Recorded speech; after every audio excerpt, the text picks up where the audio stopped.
coworker got talking today, and something came up that I didn't really think about when my dad mentioned it to me. He's worked in the agriculture industry for over 40 years. This year, farmers are being offered 1.5 times the value of their crops to destroy them. They're also being told by the federal government they will not receive subsidies for farming if they refuse to destroy their crops. What does that mean? That means that the farmer cannot afford to provide you with food based upon the taxes the government is levying on him if the government doesn't in turn give him back his tax money to provide you with food. Kind of a fucked up system, but that's how it works. And, well, they're not going to subsidize them if they don't destroy the crops. They'll pay them more than what it's worth, and they want them to destroy it, and they'll still get their subsidies. They're trying to create a food shortage. We've got 8 months to get our own food supply, or we're probably going to be facing mass starvation. Is it true that the government is paying farmers to destroy their crops? And the simple answer to that is yes, they are. Initially heard about the government paying farmers to destroy their crops, I thought it was a load of bullshit. Well, lo and behold, we received our destruction notice the other day. So basically, there was two options on how to destroy the crop. The government could fly on Agent Orange, or we could manually destroy the crop ourselves. Oh, we put too much blood, sweat, and tears in it to let them destroy it, so we decided to manually do it ourselves. Basically, it said if we used a lawnmower to destroy the crop, we could receive an extra $600 an acre. Something about the low carbon footprint or something. So that's what we're doing. I got my letter yesterday. The letter asking you to destroy some crop. Along with the letter, I had to sign for a certified package, which included these two binders, and then, of course, this 3-ring binder on how to properly dispose of your crops.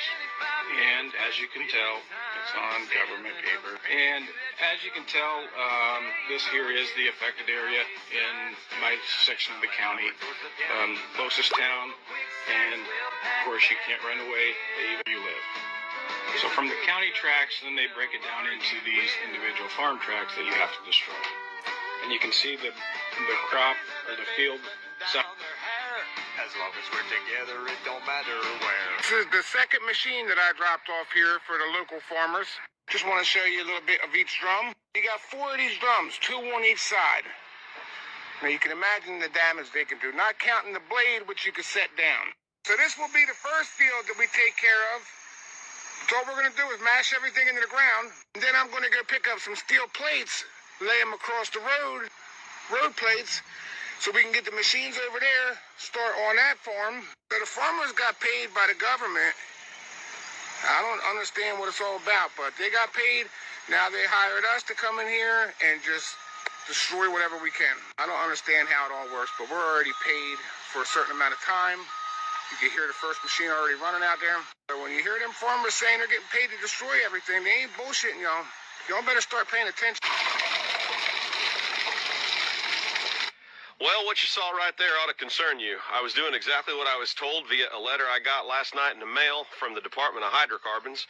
They said in order to stabilize oil prices, they need a bunch of oil just dumped. And not dumped on the market, just dumped on lease roads and field roads and things like that. So I'm hooked up to that oil tank, going straight into my truck to get rid of it. Well, I'm going to get fined if I don't get rid of it, they said. So that prompted me to call District Selectman Tony Deloge and ask him about this letter. He said he didn't know much about it, but he would suggest that I follow whatever it says. So here we go. You know, these are some serious times right now. Since January, oil prices have been through the roof.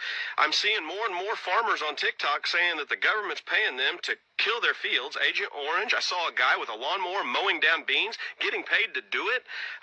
They're controlling food. Now they're going to control energy. I don't understand why this is going on. But I tell you what, if they control food and they control energy, what freedom do you have left? Man, isn't this something? I'm sorry about the music. I'm going to recap. This is the container that was in the video yesterday, and we have unloaded the container. Freight is setting at ports. It is not moving, and we're talking ports around the world. Now, the freight that was on this container was shipped 37 days ago. This is that freight behind me. Somebody is intentionally hindering freight from moving back and forth. There are ports that are stacked The directive is let it set. Let it set. I reached out to my largest customer, this customer, and that's what I was told. That the directive is let it set. We are definitely going to experience shortages, the likes of which you have never seen.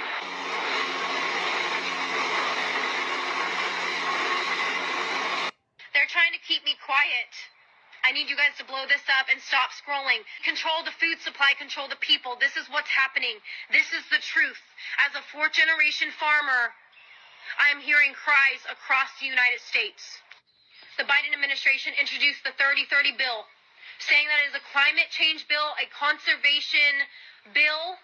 But if you look deeper and if you really research what they're trying to do in Nebraska, it is disgusting. Why the hell does the government want 1.16 million acres in Nebraska? Because 97% of Nebraska is privately owned, so they're taking from farmers and ranchers and hardworking Americans.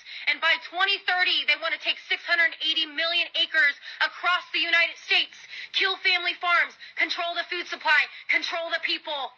Are you guys ready to stand up? So one of the things we're going to be talking about this week is the apparent fresh food shortage that's going to hit Europe and the UK over the next few weeks and months. This has been completely orchestrated, and it's absolutely terrible that this is likely to be happening right now. There is plenty of fresh food being grown at the moment all over Europe. We have no shortages. Farmers have no shortages, despite the weather changes that we've been having recently. There is an awful lot of fresh produce in the fields at the moment, as you can see behind me. This is purposely going to be bought in bulk and destroyed to create an apparent food shortage. Folks, start listening, wake up. There is no food shortage. Yo, excuse my sexiness. I have some breaking news. So, right now, the federal government is offering farmers 1.5 times the amount that their crops are worth to destroy them. I know it sounds crazy, but just look it up. Don't use Google because they filter your searches. Use DuckDuckGo, and you'll be able to find reliable information about this. Anyway, and if the farmers refuse to do this, then that same government will refuse to give them subsidies. I truly believe they're creating a food shortage, or they're going to. Can't prove it. Just look into what I'm saying, make up your own mind. But just to err on the side of caution, get some food, dried food, get water, be prepared. Even if it's not going to happen, shit's getting weird and we all need to prepare anyway. So. Hijo de puta.